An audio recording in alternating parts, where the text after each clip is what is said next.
Hello? Hello? Hello po.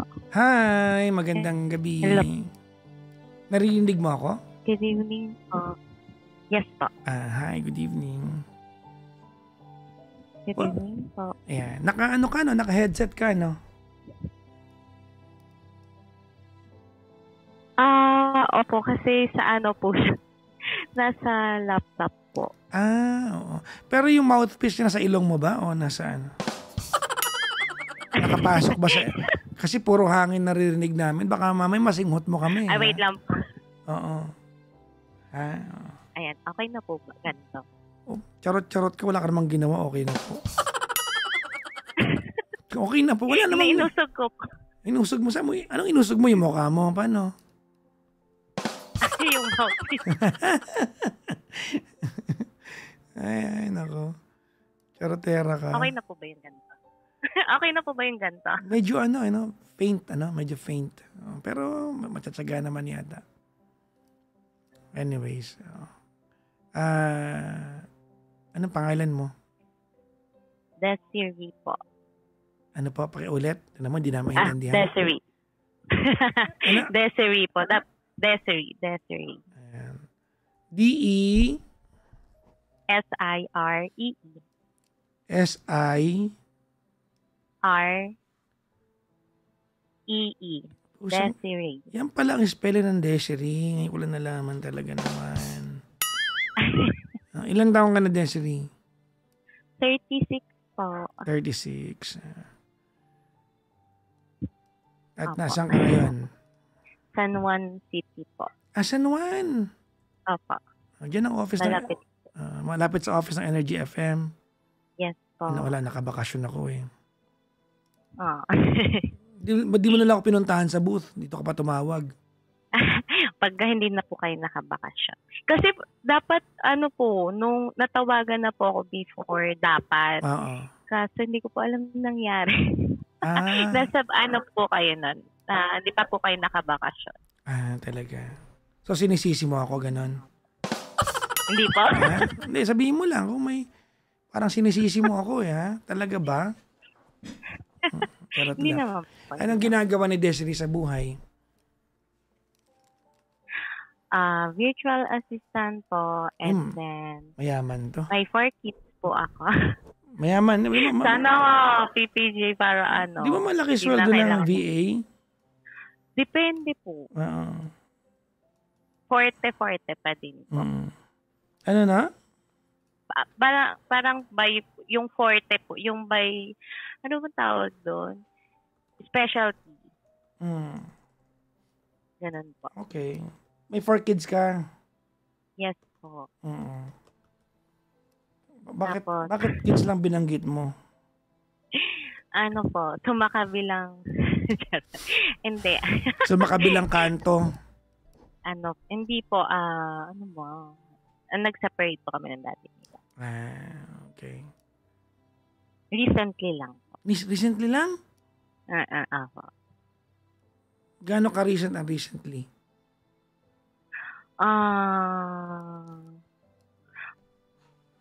Kasi po,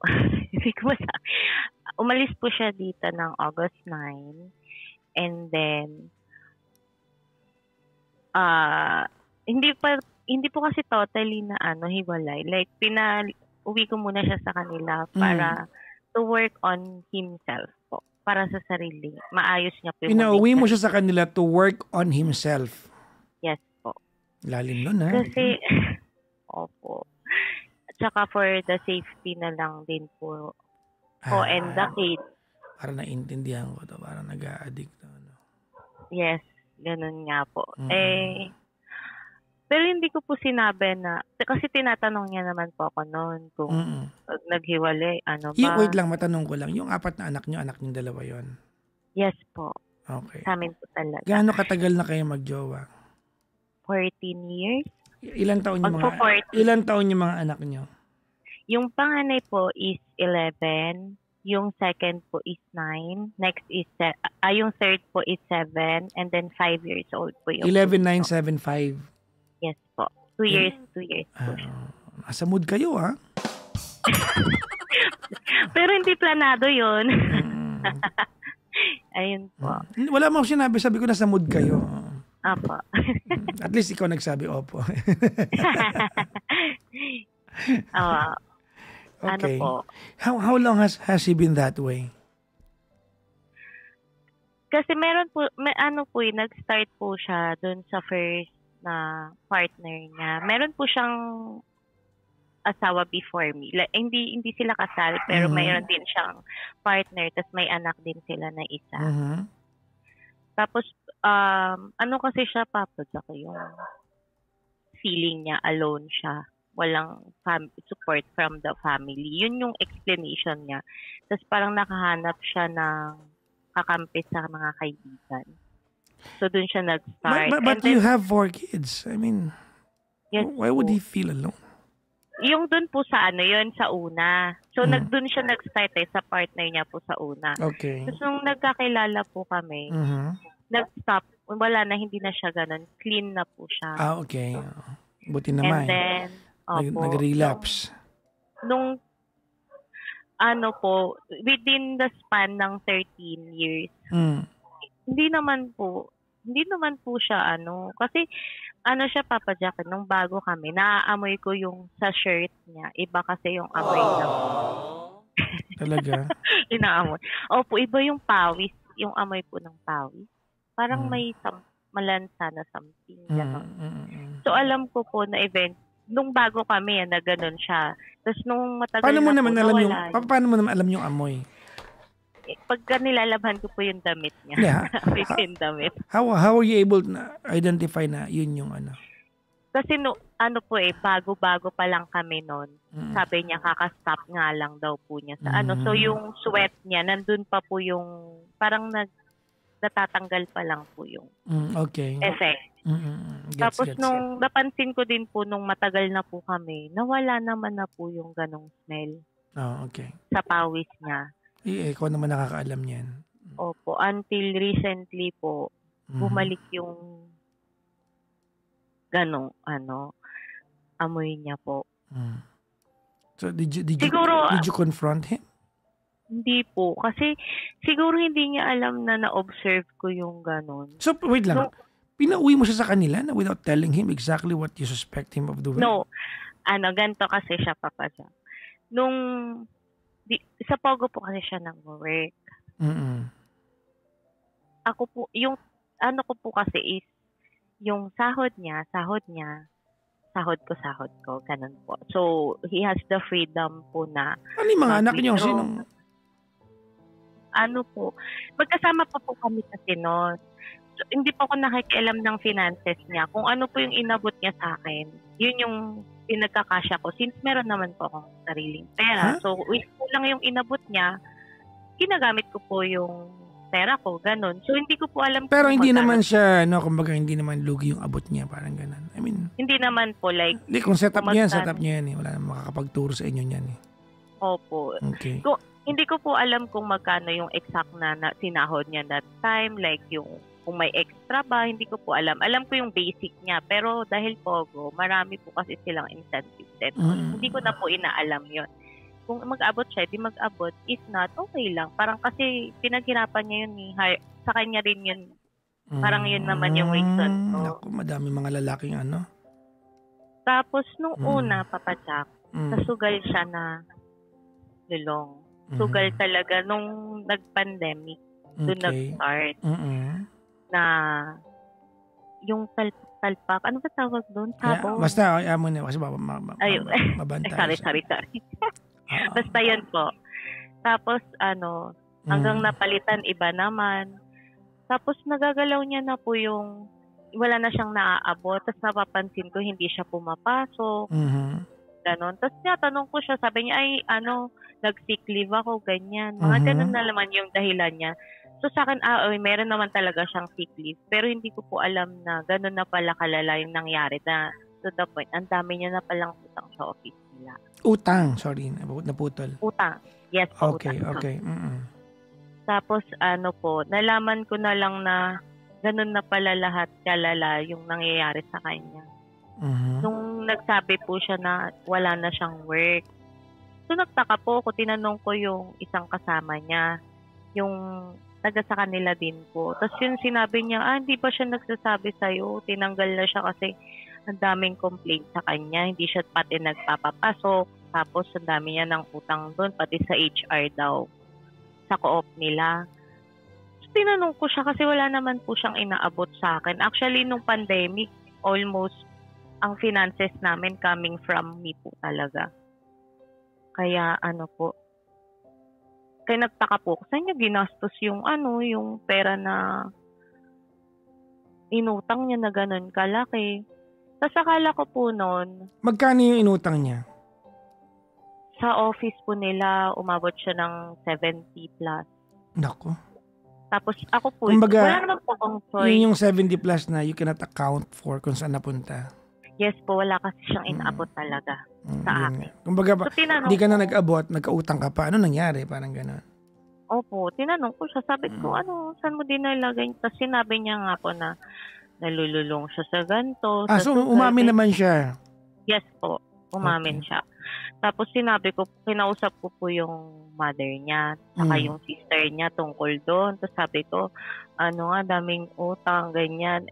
Sila po kasi, pagdating sa kanya, hindi po nila talaga, pag nagkaka-problem siya, hindi nila tinutulungan para hindi, naintindihan ko naman po, para hindi na uulitin, alam niya na yung mangyayari, parang ganun po. For him to experience siguro yung hardship, ganyan, to pay yung debt. Kaso, kasama po niya ako So, wala na po akong choice nun, kundi dahil wala naman siyang work, ako po yung nag-unti-unti bayaran yung. So ikaw nagbayad nung utang na yon?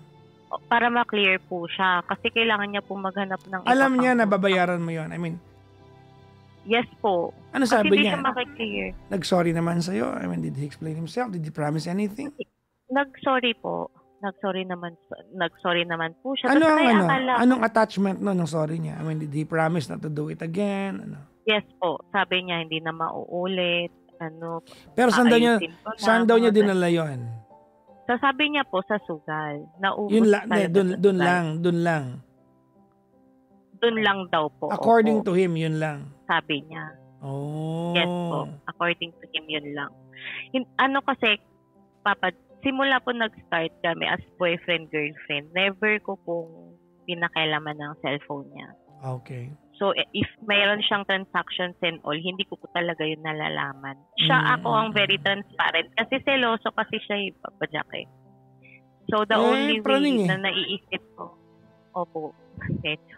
naisip ko po na to secure, to assure him is to be open like yung mga Facebook, mga accounts ko, lahat ng nabubuksan niya lahat. Kaya po, akong hindi nakakailam ng phone niya. So, hindi ko po alam kung may mga transactions siya na iba pa other than yung sugal. Pero ang ko po sa kanya nung time noon, kailangan makikita ko na yung mga ginagawa niya para maiwasan niya rin po. Yes. Yun yung usapan namin. So, napaalis po kami dun sa bahay na tinitira namin before. Lumipat po kami. Yung bahay po na pinag-stayan ngayon dito sa San Juan is family-owned po. Ito. Bali po yung rent nito napupunta sa allowance ng mom ko. Okay. Tapos po, parang pinaghanap ko po siya ng work kasi mahirap din po dahil 4 po yung kids. Tapos lahat na sila pumapasok. Tapos, parang pag inuutusan ko siya, parang ako po yung napaparanoid tapos kung saan siya pumupunta. Bibili ng ganito 1 oras bago babalik. Hindi ko alam kung saan siya sumusuot. Hindi po ako naglalabas talaga. Hindi po ako palalabas. Tsaka feeling ko po, pag sinundan ko siya, tapos, yung hindi maabutan niya na wala po ako. Baka iba yung isipin niya na pag umaalis siya, sumasalisi ako, ganun. Parang ganun yung, kaya inaantay ko na lang po siyang bumalik. Okay, kwento mo sa akin because you asked him to leave. Tama? Opo. Okay. Tell me about the day that you asked him to leave. Before po kasi noon, yung nahuli ko po kasi siya, na by accident yun. Siguro unintentional, nakalimutan niya yung belt bag. Lagi siyang may belt bag po kasi naiwan niya sa banyo. Before po pala nun, nahuli ko na siya naggaganon sa banyo. Okay. May mga signs na. Ano po siya? Caught in the act. Oh! Kasi mayroon pong window yung banyo. Ano naging paliwanag niya sa'yo noon? Sabi niya, dininay niya po nung una. Sabi ko, hindi, yun, may hawak ka. Sabi ko, ipakita mo sa akin. Ang ginagawa mo? Sabi ko, may sakit po kasi ako sa puso. Tapos yung panganay namin, nagsi-seizure po siya. So sabi ko, alam mong bawal na bawal yan. Anong ginagawa mo dito? Sabi ko, papatayin mo ba ako? Tsaka yung anak mo, sabi ko. Pero sabi niya, nag-sorry naman po sa sabi hindi niya na daw po ulitin. Ganun na naman po, promise na naman po. Syempre okay, doon tayo sana sa araw na pinaalis mo siya. Leading to that, tell me about the things that happened. Pinagbigyan ko po siya noon. Okay. So, after po naanuhan ko siya, pinagbigyan ko. Okay. Tapos nung sumunod po, nakuha ko, meron pong belt, yung sa belt bag naman po niya. Okay. Nakita ko, meron na naman mga paraphernalia, may mga ginagamit po sa ganun. Ganun naman po yung sumunod. So, kinausap ko siya. Sabi ko, ano bang plano mo? Tapos, meron po kasi kami, chef, family friend, parang ninong na po ng mga bata. Tapos, mas matanda po siya sa amin. Okay. Ng malayo. Parang naging guide na rin po throughout the relationship, pag nagkaka-problem kami, mga ganon. So, nung nag-usap po kami, magtatlo kami, sabi ko sa kanya, anong plano mo? Kasi, hindi pwedeng ganito na lang. Tapos, parang siya, nagsi-self-pity siya. Ang parang biniblame niya is dahil nawalan siya ng work, di ko daw po kasi naiintindihan yung nararamdaman niya na wala siyang trabaho. Sabi ko, paano, binigyan ko naman kasi siya ng option, Papa Jack. Like, papasok ko siya sa work ko, ayaw niya. Tapos po, in-enroll po siya ng tita ko para mag-aral. Hindi naman po pumasok. Hindi naman po siya tumuloy. Tapos, sabi, yung na po, yung pangatlo po is, yung anak ko na po yung nakakuha nung ginagamit niyan. Parang tube siya. Nung una hindi ko pa po alam, sinearch ko siya kay ChatGPT. So nalaman ko na, ganun pala yun. Kagulat ako kasi ang may hawak po is yung 7 years old namin. Oh my God. So you asked him to leave? Opo, kinausap ko siya. Tapos, tsaka naapektuhan yung work ko noon kasi po tumatabi siya sa akin pag nag-work ako. Tapos may mga meetings po kasi ako. Pag may lalaki, sinasabi niya ka-video call ko daw. Ganyan po yung mga sumbong niya sa mother niya. Na may ka-video call ako, may pinagseselosan siya. Tapos ganun, araw-araw yun, para siyang torture. Ang toxic sobra po. Tapos yung mga bata na apektuhan na. Dahil nga away po kami ng away. Okay. So sabi ko sa kanya, hindi pwedeng ganito tayo. Kasi, saka po, nasa meeting ako nung halos itaob niya yung buong lamesa na pinagtatrabahuan ko dahil lang napikon siya. Okay. Sa hindi ko alam na dahilan. Tapos sabi ko, bakit ba yun? Sabi ko, anong problema?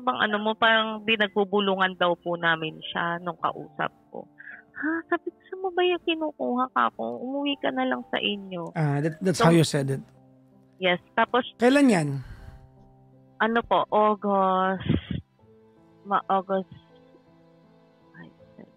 August 6, 7. August 7 po ng madaling araw. Okay. So, since August first week, nandun siya sa kanila? Bali, since August 8 po. August 8 po kasi siya. Pero po, pumupunta-punta po siya dito, no? Like, siya, bibili siya ng, kasi alam niya po na, dahil mahirap kasi papasok kasi, nag-iisa po ako. Like, 2 lang kami, tas yung 4 kids, wala akong family, wala siyang family na kasama namin. Kami lang po talaga. So, pumunta siya, bibili ng food, ihahatid niya yung kids, bibili ng food na panghalian po. And then, pag nasundo niya na po yung mga kids, ay nahatid niya na po pabalik dito yung mga kids, tsaka siya umuwi. Ganun. Tapos, nag-usap din po kami, kasi tinatanong niya naman ako, ano, ganito na lang tayo, hiwalay na lang. Tapos sabi niya, nagmamakaawan na pabalik siya dito. Aayusin niya na daw, ganun. Kaso lang, dahil hindi siya nag-i-stop nga po, ayoko naman po na basta na lang pababalikin ko, tapos parang wala na lang na nangyari. Tapos ganun na naman ulit yung, parang paulit, nagiging cycle na po kasi siya. Okay. Sabi ko, syempre po, sa akin, mahirap naman po yung, hindi din po ganun kadali na naging desisyon na, akala mo yung isang araw, gumising ka na lang na, ayoko na, pagod na ako. Hindi din po ganun. Matagal din po, saka marami na pong nangyari before ako dumating sa desisyon na ganito. So sabi ko sa kanya, ayusin mo muna yung sarili mo, ituloy mo yung mag-aral ka, tapos magtrabaho ka. Tapos pag okay ka na, tsaka tayo mag-usap ng tungkol sa atin. Yun po yung lagi kong sinasabi sa kanya. Pag tinatanong niya po ako kung mahal ko pa po siya. Kasi yung sabi ko, madali yung pabalikin siya, Papa Jack. Pero yung consequence ng pagpapabalik ko sa kanya, yun yung iniisip ko dahil nga po yung peace ng mga kids nawawala na po. Tapos dumating pa sa point na yung mismong anak na po namin nagsabi na, away kayo ng away, maghiwalay na lang kayo. Ba't mo ako tinawagan? Tapos, lang po. Ano? Nahihirapan po kasi ako. Nahihirapan ka? Well, I have a hunch kung ba't ka nahihirapan. Although, kasi nung naghiwalay kami, kasi Papa Jack, nung parang hindi ko matanggap na after, di ba okay pa rin po kami, nag-uusap, like talking pa rin po kami. Akala ko talaga, yung ang gagawin niya is yung i-work on yung sarili niya. Okay. Well, para maayos that's a consequence of what you did. It's either he will be misguided or he'll get better. There was no in between. In your case kasi, I think what happened was you chose where to focus. It's either focus on helping him or become less productive at mapabayaan mo kasi may 3 kayong anak. 4 po. Sorry, 4 kayong anak. No? So yun na nangyari. Tama ba? Kasi it was practically a choice between making the family survive and choosing your children rather than saving him. At umasa ka na maybe he'd do it for himself. Opo. Tsaka, maabot ako kasi trabaho po ko ng trabaho. Like, 3 yung trabaho. Tapos dumadating pa din sa point na nagugutuman yung mga bata. Ba't mo ako tinawagan? I mean, I want you to be very honest. What is the exact question you want to ask me? Ano po? Ano ba?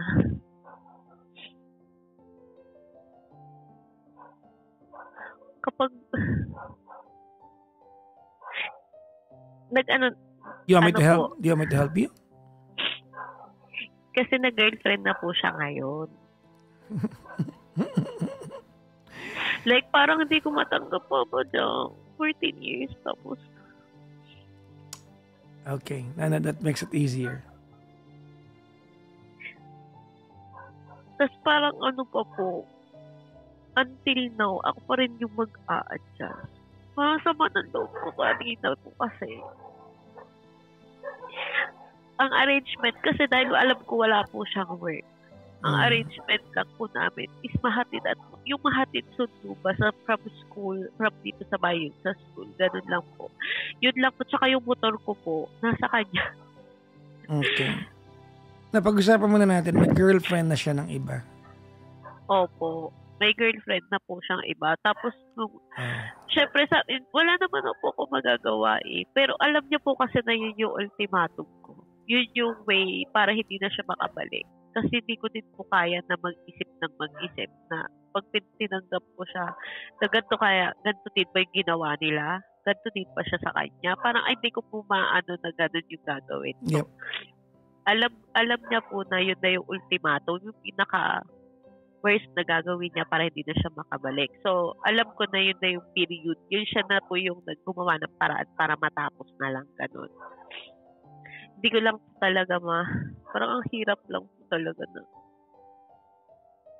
What do you want to ask me? Paano po? Para po akong nawawala.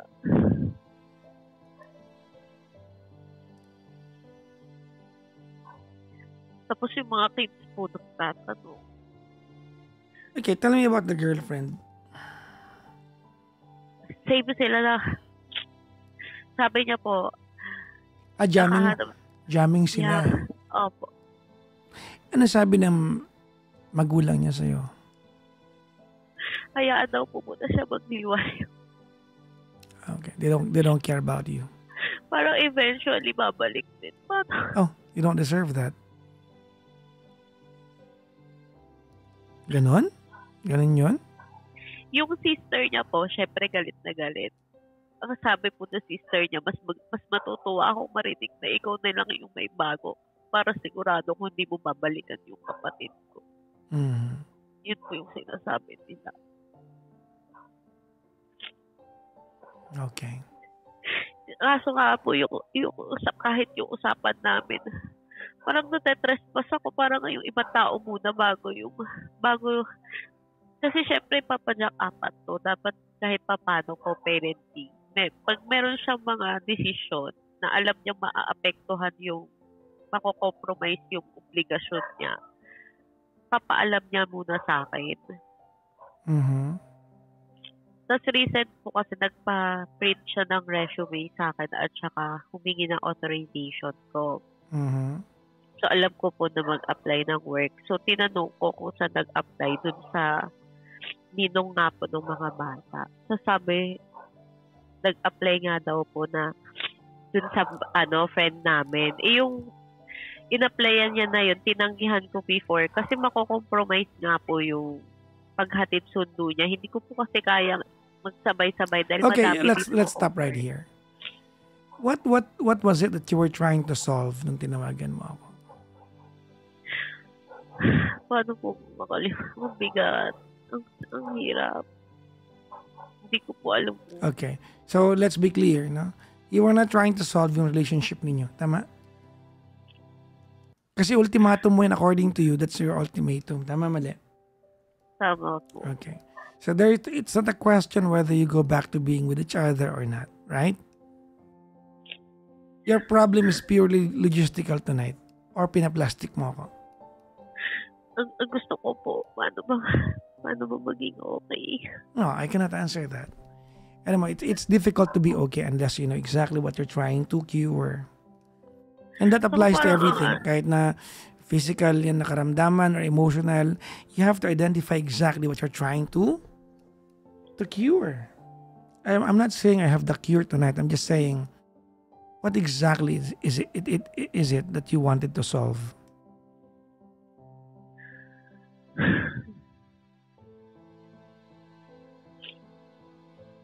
Now, tell me. Hindi ko Kasi alam. ang basa ko ngayon, it's a purely logistical problem. Diba yung pagsundo sa mga bata, that's a logistical problem eh. Hindi yan emosyon eh. Madali yan eh. Nagagawa ng paraan yan. May tatawid yan. Kung yan lang ang problema mo.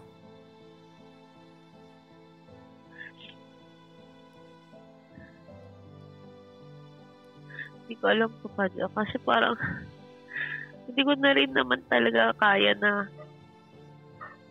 pag iniisip ko po, pag bumalik siya, tatanggapin ko. Tapos, Okay, so now iba na naman.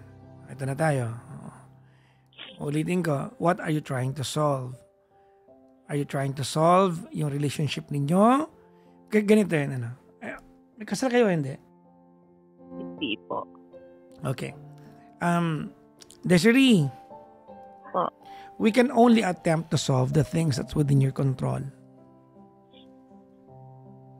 You agree with me? Yes. Okay. There's no point that we are going to try to solve the things that's not within your control. Nakakasunod ka po? Opo. Okay. And him going back into your life is not within your control. You've lost the control a long time ago. Tama, mali? Yes. Okay.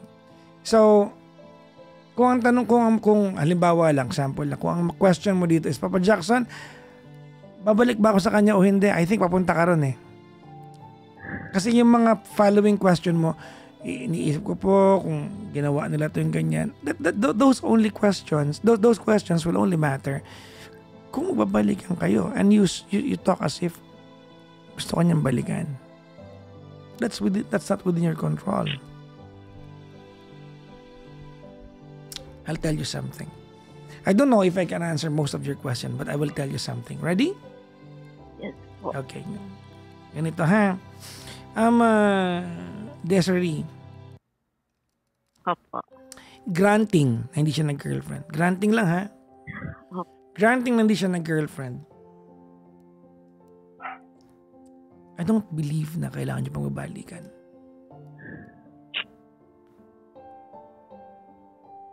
You want me to be honest with you? Yes po. Okay. Because I feel like it's not just love or it's no longer love that binds the two of you. Hindi na pag-ibig ang namamagitan sa inyo. Feeling ko namamagitan sa inyo ay it's just you trying to act like a savior sa kanya. You wanted to save him from the worst possible version he could be.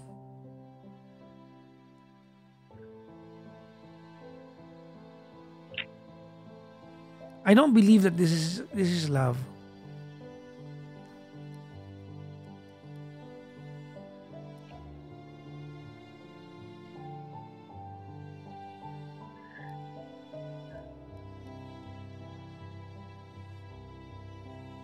Alam mo kung ba't ko nasabi to? Bakit? You're no longer hurt na nag-girlfriend siya ng iba. You are just disappointed. And that says a lot. That says a lot. And I think it's for your own good that we are recognizing this. I think it's for your own good that you are going to recognize that you no longer love him.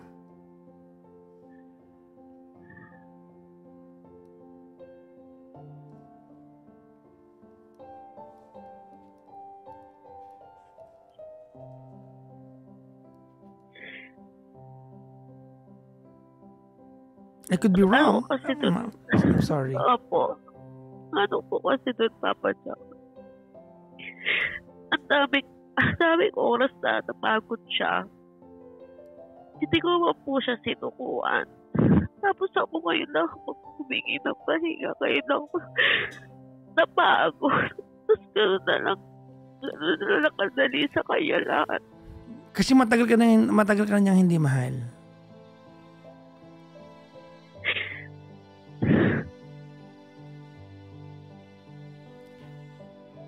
Yung bakit ang dali niya. Matagal ka na niyang hindi mahal. I am not so sure of this, but I think a lot of people would agree with me. I think he stayed around. Alam mo kung bakit? Alam mo kung bakit? Bakit po? Because you're good to him. Not because he loves you. Because you are good to him. Listen to this very carefully. Huh? When someone chooses to stay with us only because we are good to that person is not staying with us kasi mahal tayo. That person is just staying with us for the benefit we bring to that person. And it's not fair. Hindi yun fair. Kasi Papa siya, parang naiwan ako na nagtatanong. Meron pa kaya? Meron pa bang kulang? Ano bang hindi ko nagawa?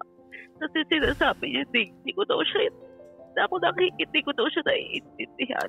Self-pity na lang yun. Self-pity na lang yun. Tigilan niya kamo yun. Siya tong naggagawa ng mga katukmulan niya. Siya tong ng babae. Siya kailangan mo intindihin. What about you? You're trying to raise a family. You have 4 daughters, 4 kids to look after. Tapos siya iintindihin mo. Dalawa kayong magulang dito ah. Why will he enjoy na kailangan siya intindihin? Ano siya, batang maliit? Your parents, for crying out loud.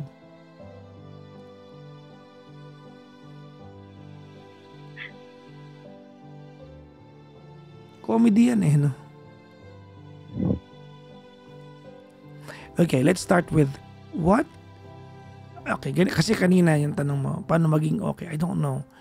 But please, ask me a question that would make sense tonight.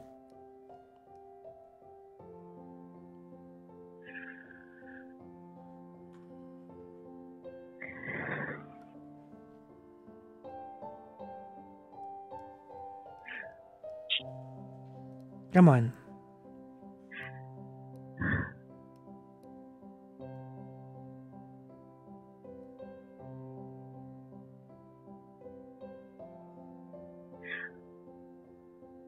Paano po ba yung best way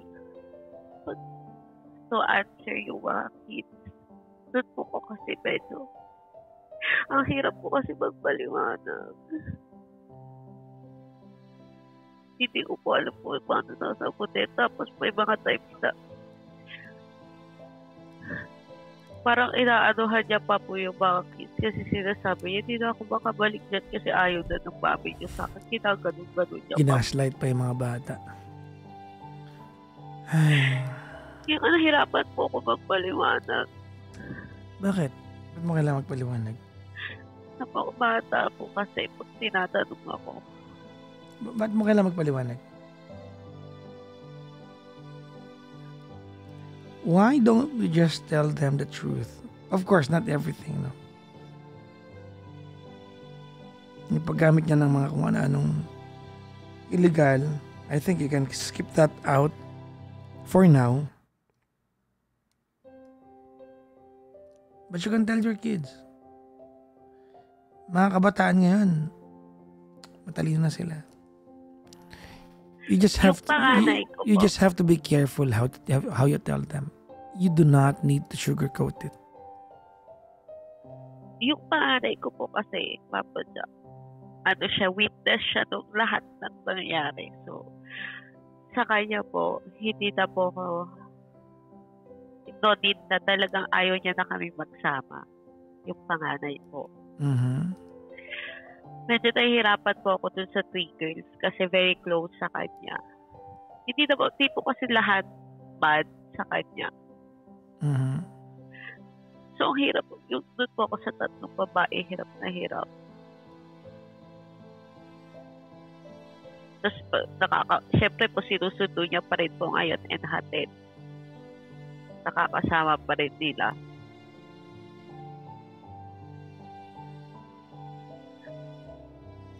Why do you feel like there's a need for you to lie to them? Kasi po, hindi naman po lie. Ayoko din naman po mag-lie kasi may mga utak naman sila. Na-witness din naman po nila yung nangyayari. Ay, gusto ko lang po parang yung best approach para sa kanila magpaliwanag. Magsabi na hindi sila ganun actually hindi nga po ako talaga umiiyak. Ngayon lang ako umiiyak talaga. Na-frustrate din po talaga ako na parang all the people around na naka-witness no hirap. Parang at the end of the day, ako pa rin yung gusto nilang mag-adjust. Para maging okay siya. So ako, paano naman ako? Alam mo, may problema tayong dalawa, Desiree. Alam mo kung ano? You want to know? Ito po. Why do I feel like parang laging ibang tao ang dapat maunang isipin mo? Ha?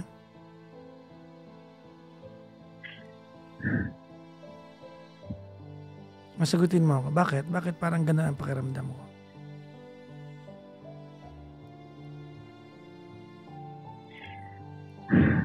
Siguro naging habit na po. Yeah. What about you?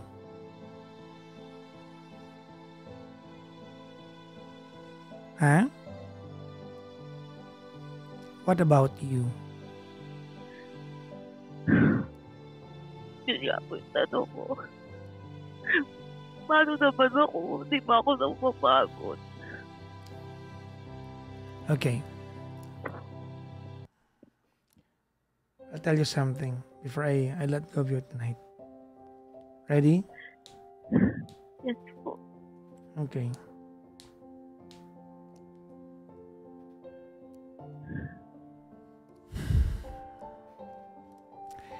Let me start by telling you, you are just 36 years old. And okay, ulitin ko ha. You are just 36 years old. And at the same time, you are already 36 years old. Ano point ko? You are young. You can start another version of a lifetime with somebody else, or maybe just by yourself. On the other hand, you are already 36 years old. Ano point ko doon, Desiree? My point is, if you do not do something, kung wala kang gagawin right now, na ikaw yung mag-benefit naman, unahin mo naman yung sarili mo. Even the kids that you're trying to raise, madadama yan mga yan. And one day soon, someday soon, you are going to regret na hindi ka nakipaghiwalay dyan when you had the chance. Well, in the course of your relationship, marami ng pagkakataon dapat nakipaghiwalay ka. Tama? Yes po. Hindi mo ginawa, right? Yes po. Eto, hindi mo na kontrolado to. Siya na nagkaroon ng iba. If there is any advice I can give you tonight, it's just that you permanently close that door. Never to have him back into your life. Alam mo, masipag ka. Tama ka mali. You're very industrious and very productive. Tama ka mali. Tama. Can you imagine if you are with the right guy? Huwag na lang yung right guy. Huwag na lang yun. Kasi that's too far, ano ba? That's too far-fetched pa. Can you imagine what you can do with the skill set that you have kung wala kang bit-bit na isipin? You could be more than this. Tama mali? Tama po. Di ba?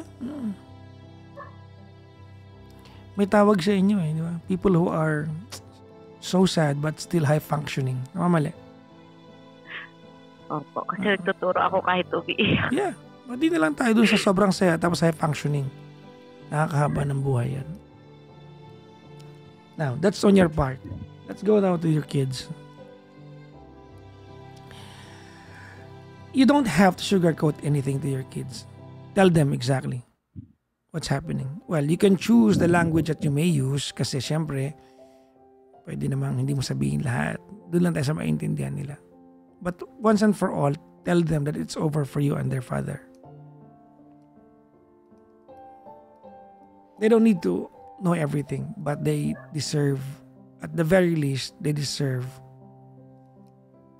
to know that ang buhay ninyo ay tutuloy ng kayo-kayo na lang muna nasa bahay. .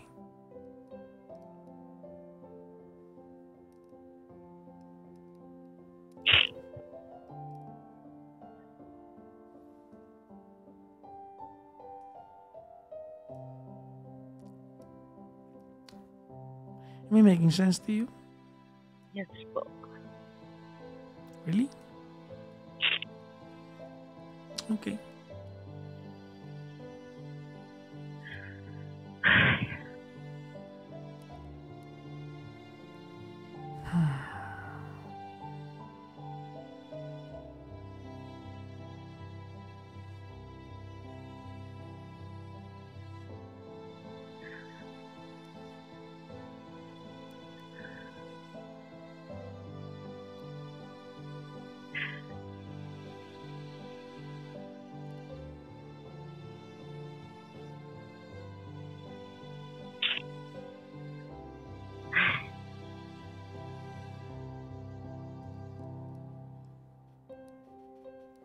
Isara mo na yung pintuan na yan, ha? Opo. Totoo yan, alam mo naman to bago mo ako tinawagan eh. Tama mali. Alam mo Parang to. ano pa po ako na-attempt. Na? Although syempre po yung ultimatum, pag nakikita ko po kasi yung mga bata, parang ano pa po ako na, ayusin ko na lang kaya. Pag sabi mo ayusin, may jowa na nga iba. Hindi ka nga pinili. I mean po, pag Makapagsalita ka, kala mo kontrolado mo yung part na yun. hindi kasi may mga hint po na Still, you don't deserve that. Tumigil ka na.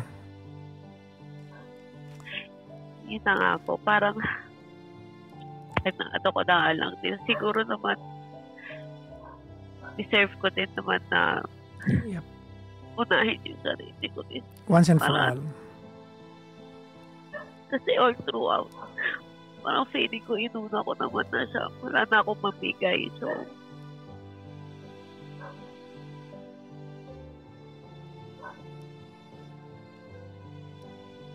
Kaya mo yan. Alright? yes po. I'm rooting for you. Thank you very much for having the call with me. Thank you po, gumaan yung lahat ko kasi di po talaga ako umiiyak. Wala mo akong sinabi sa hindi mo alam.